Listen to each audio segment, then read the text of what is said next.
Hey, what's up? I was actually planning on holding this off till, I meet up with Showstopper or one of my other friends to pretty much do a review of last night, October the 6th, 2019, Hell in a Cell. Today's October 7th. But the way the main event ended, it it put me in a mood where it's like I was I was pissed, okay? I'll admit that I was pissed. And it's that but I could have easily just turned on the camera and just spewed right there, but I didn't. I'm calm now today, and even when I was out doing my errands, it was haunting me. It was like replaying in my mind.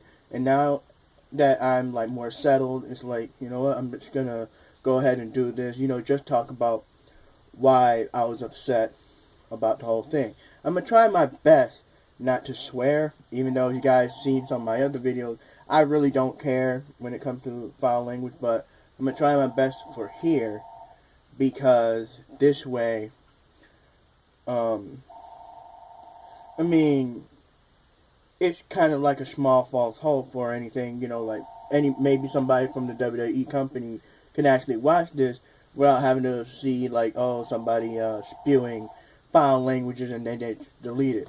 So I'm gonna try to be more coherent enough.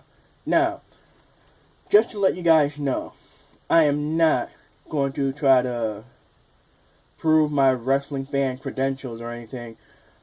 I'm, I'm to be straightforward, I am a fan of physical combatant sport.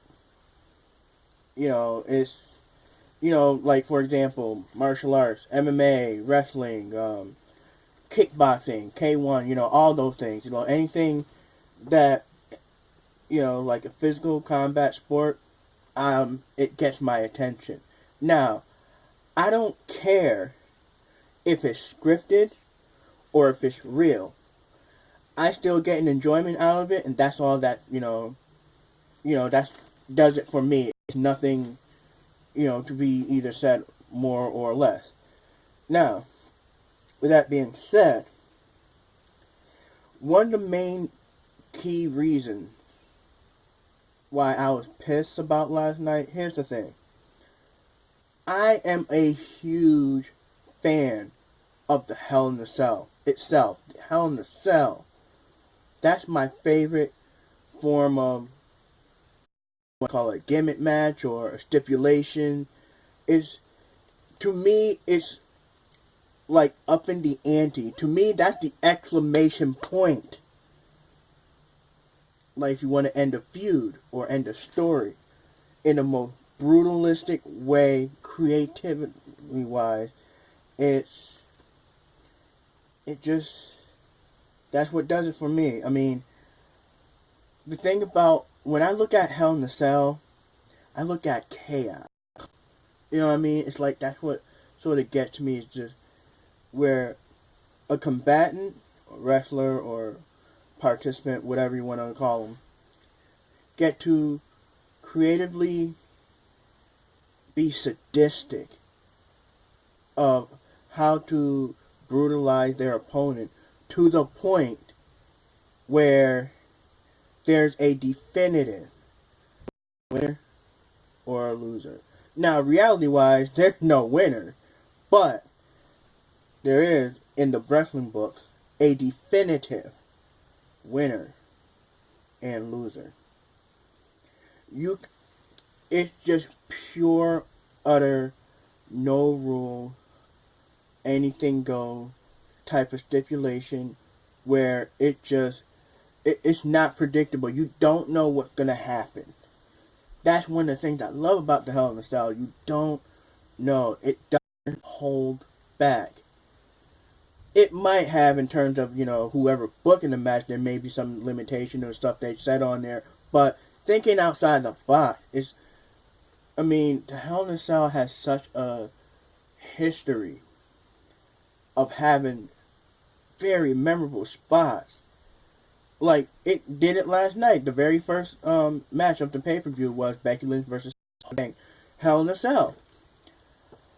For me, one of my memorable spots of that match is when Becky Lynch was on the floor.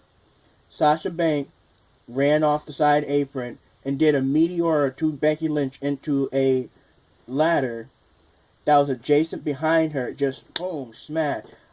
That was crazy, but to me, that was like, oh, that was sick. That was cool. I liked that. And there were so many others I can name. Everybody can name about the history of Hell in a Cell spots or their favorites. Anybody can. But last year's Hell in a Cell, when Brock Lesnar interfered, it ended with a DQ. To me, that don't make sense. We're talking about a stipulation and a structure where there is no rule. There must be a winner. Sure, Brock Lesnar comes in and interfere, beat the crap out of anybody, but there still has to be a winner. Y'all could have easily, in my mind, they see Brock coming. They should have stopped what they're doing, beat the crap out of Brock to the point where he's weakened, or grab a handcuff him somewhere, and then finish off to find that defender. But I mean, there's so many scenarios about last year. It's just, I was just pretty much dumbfounded. I was very dumbfounded. But last night, Hell in a Cell, that was beyond. Now, in my point of view, it looked like it was a DQ. It could have been like the match got thrown out. I mean, now that I'm calm and looking at it, in more calm perspective, last night, to me, it was a DQ. I mean, I haven't looked into, after last night, I refused to go online. I didn't want to look, hear what other people's thoughts or anything, because I was just fuming. And even today, I was busy doing errands, like I already said. Even today, I didn't go on the internet. So, if it turns out that, in the book, it was a DQ, or the match did get thrown out, I really hope it didn't get thrown out. Because if the match got thrown out, that means you have to come up with a reason why it got thrown out. And whatever reason you decide to give it, it's going to make you look like an idiotic peon. Yeah. That's the whole seriousness.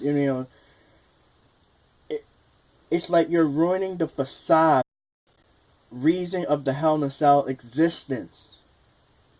Like I said, to me, that's an exclamation point. If you want to go beyond that, you might as well strap bomb to it or light it on fire.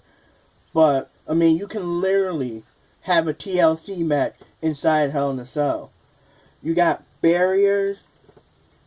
To keep the fans outside the barrier. Then you got barrier. You got the space. Then you got the sound. Then inside the cell is the ring. Anything from within that barrier is fair game. Fair game. It doesn't have to happen inside the cell. It can happen outside the cell. Through the history of Hell in a Cell, we all learned that. See, that's one of the factors why I got pissed last night, is because, like I said, Hell in a Cell, that's my favorite match. That's the exclamation point. To me, that's the best stipulation. If you're in a long, grueling feud, and you just want something to, really show, this is it. We are done after this. Hell in a Cell. Now, I'm going to have to take a break, and then I'll come right back to maybe turn this into another two-parter, because it's my mind right now that it's like I'm remembering it coming up, so give me a second.